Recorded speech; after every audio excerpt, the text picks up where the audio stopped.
अरे बाग में बोलई कोयलिया रे बन में बोले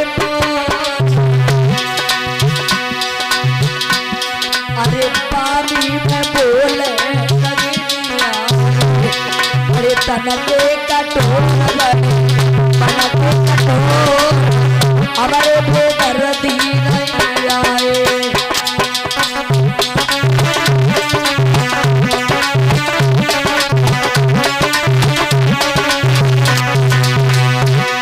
अरे तनके कठोर बने मन के कठोर हमारे बेदर्दी नहीं आए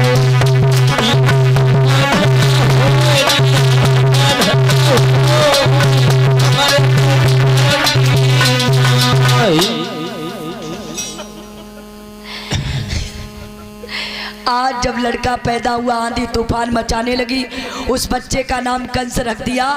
धीरे धीरे कंस 5 साल का हुआ, बच्चों के साथ में खेलने जाता है। किसी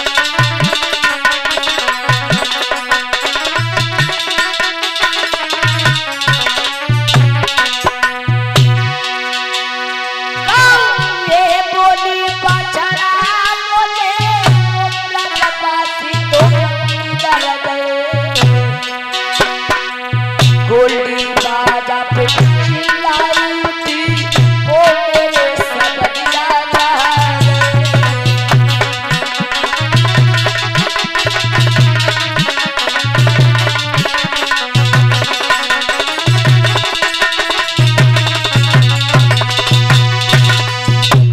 आज यशोदा मैया रुदन मचा रही है, बलराम समझा रहे मैया रोना। अब इधर भगवान कन्हैया काली दह में पहुंचे, देखा कालिया नाग सो रहा है, तीनों नागनियां जाग रही हैं।